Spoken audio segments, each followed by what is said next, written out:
Allegiance to the flag of the United States of America and to the republic for which it stands, one nation, under God, indivisible, with liberty and justice for all.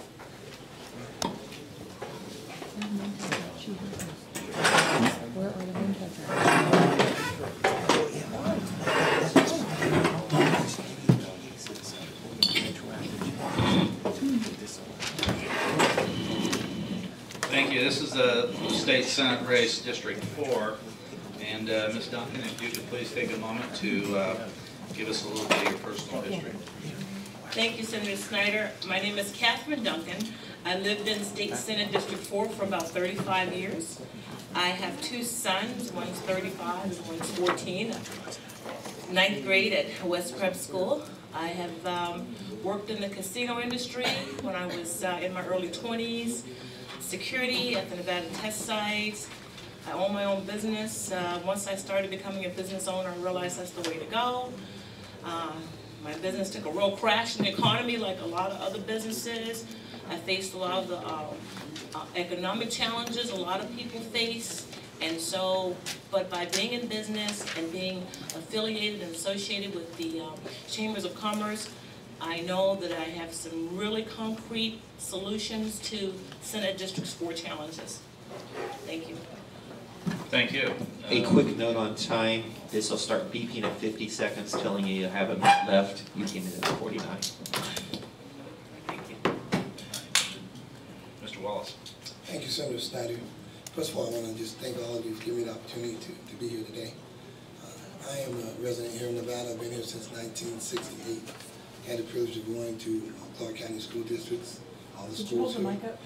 Had the privilege of going to Clark County School District schools from elementary, middle school, high school, and graduated from all of them. Went away to college and joined the United States Air Force.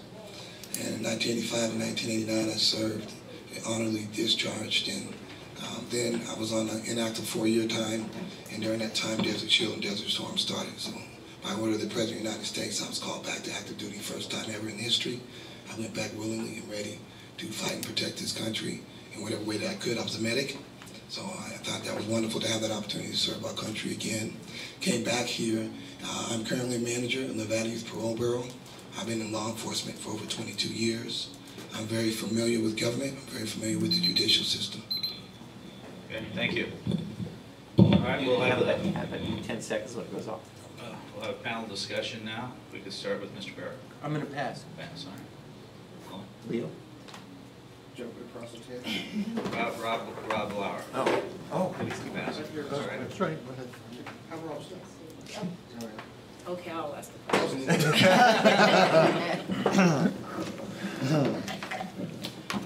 Starting with Katherine,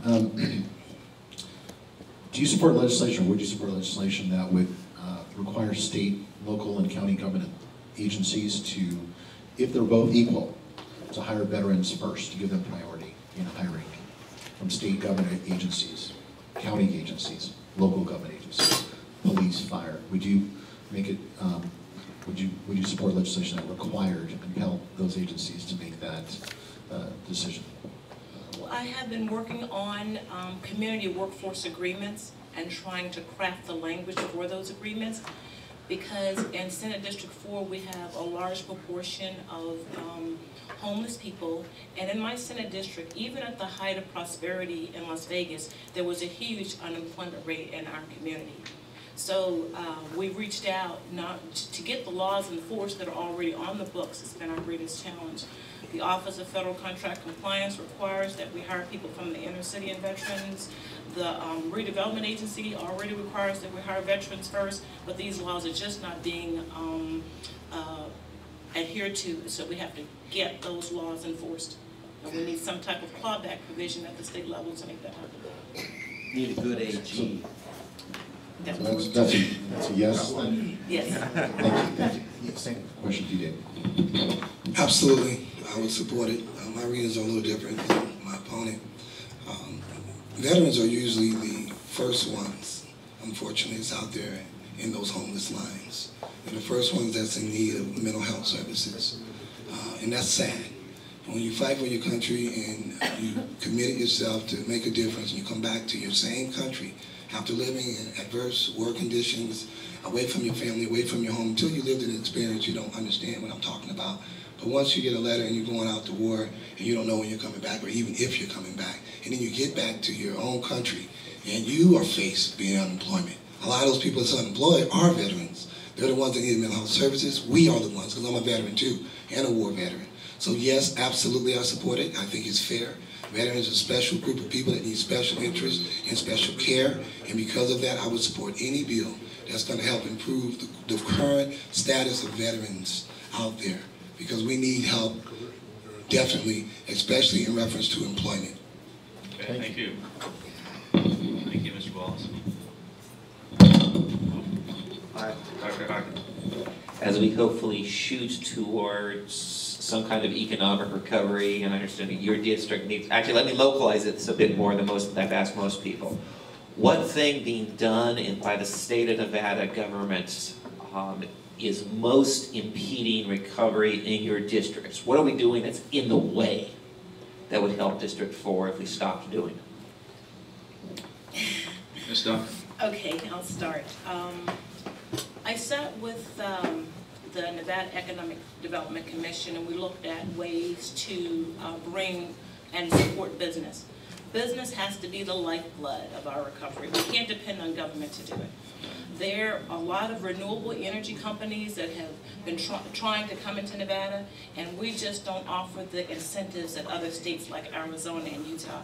So we have to be competitive with our incentives to attract not only foreign investment and businesses into Nevada, but also boost up and support local business, because it's only through business that we can make the economy recover.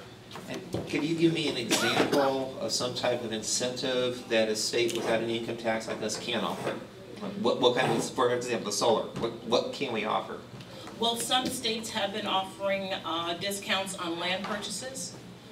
They have also put in certain infrastructure that the companies would need. And a lot of states are even offering certain tax incentives to those companies that locate in their states. Thank you. Mr. Wallace? Well, to be blunt and candid, what's in the way are politicians. You know, they get in the way of the process of helping the people. My platform is built around the people. I represent the people. We as elected officials should represent the people. That should be our first priority. If we make it a priority in our legislative process, and we have people that's in these positions that understand the needs, then we'll prioritize and make the laws have teeth. A good example would be the Veterans Court situation, which I know you all have discussed. But that's a law that was passed with no funding. What good is that? It's like the Civil Rights Act, when they said that we can go to school and have equal rights. But now how do we implement that? How do we make it effective so that we can get the education, which was the goal behind it, and get employed? So politicians are in the way, and we need to make sure that we clear the way in a way that we can find the resources to support those laws so that we can get the desired outcome for our veterans. Okay, thank you, Mr. Wallace. Well, we fell a little off schedule, so we're trying to get back on schedule. We'll go to one more question. I'll pass to Rowan. Wayne? Yeah, you need this done. Hi, how are you? Since '09, Nevada has been painted in a very bad light. If we aren't leading, we are very close to being the state with the most home foreclosures. President Obama has singled out Las Vegas on more than one occasion in a negative way. And now with this GSA scandal, we are in the headlines of the nation. Do you think we need to do damage control, and how? Well, these questions to me, correct? Okay. Yes, I believe we do need to always do damage control. We need to always market the great state of Nevada and our city, Las Vegas, in a positive way to the nation. Give them a reason to want to be here. I agree with you, we are number one for all the wrong reasons. We're number one in unemployment, foreclosure, high school dropout, teenage pregnancy. You know, we're number one in too many errors for teenage suicide as well. So what we need to do is market Nevada to the nation as a place that can revitalize itself. In order to do that, I believe that we the people have to come together. there's people out there that have ideas, but they're falling on deaf ears. You know, and people need to bring those ideas to people that's going to listen and advocate that for the people. I'm tired of politicians. I'm for the people, and together I think we can give Las Vegas the reputation it's had for many years, where people want to move here. I long for the day where 6,000 to 10,000 people start wanting to move to Nevada again, you know, every month, instead of leaving this great state, and then because of the fact that we have a failed education system that needs to be revamped. But we have wonderful teachers that's willing and ready, but we just need to systemically change it. Okay, Ms. Duncan? Yes, thank you. President Barack Obama has a plan for eradicating homelessness in America by 2020. The plan specifically calls for eradicating homelessness among veterans by 2015. So he's called on each and every one of us to do our part on this situation, because as we reach out and help other people, it's going to help ourselves. So what we've done is we've established a home for veterans. We're going into the inner city.